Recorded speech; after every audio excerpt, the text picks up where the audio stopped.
Welcome to the morning update. I'm Erin Ramsey. China has told Australia to stop interfering in its case against a detained journalist accused of supplying state secrets overseas. Chinese-Australian Cheng Lei was arrested 3 days ago after being held in detention since last August. Former Foreign Affairs Minister Alexander Downer says the accusations against her are vague and unlikely to be true. She's a journalist. She wasn't a public servant working in a sensitive government department. And as a journalist, what access to state secrets would she have? British Prime Minister Boris Johnson says all vaccines being used in the UK are effective in preventing death and serious illness from COVID-19.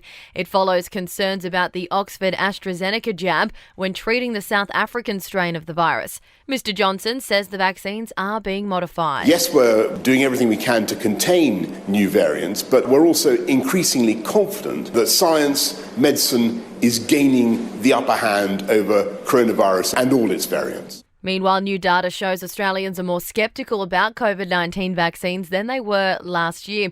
Katie Atwell from the University of Western Australia says the new study shows women are more concerned about vaccine safety than men. People are worried about fertility. So at this point, it's really about unpacking what those women in particular think, but also what other groups in society think, and really trying to develop messaging that is reassuring and that targets the concerns that people have.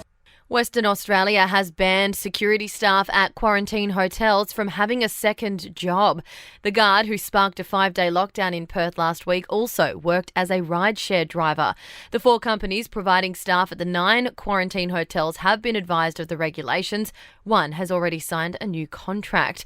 And furniture retailer Nick Scali has agreed to pay back $3.5 million in JobKeeper payments. The company agrees it benefited from a boost in consumer confidence brought on by the scheme. Nick Scali's profits for the 6 months to December doubled to more than $40 million. To sport, Nick Kyrgios is through to the second round of the Australian Open in Melbourne with a straight sets win over qualifier Federico Silva.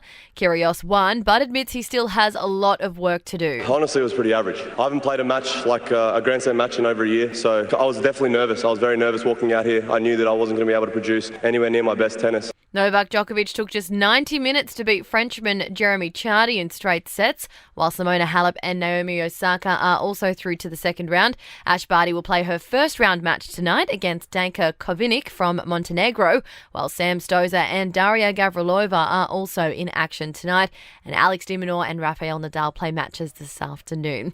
In entertainment news, Chrissy Teigen has opened up about her pregnancy loss in an interview with Ellen Degeneres. The model said that losing her son, who would have been born this week, was a transformative thing. In a way, he really saved me because I don't think that I would have discovered therapy and then sobriety and then, this path of kind of just really feeling good about myself. Christina Milian has been cast in the Step Up TV series to replace the late Naya Rivera. The show creators say they consulted Naya's family with the decision to continue her character's story on the show. Naya was tragically killed in a drowning incident last July.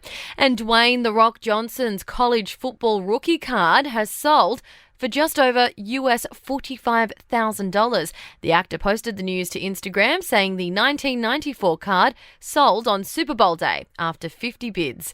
And that's the latest from the Nova Podcasts team. We'll see you this afternoon for another episode of The Update.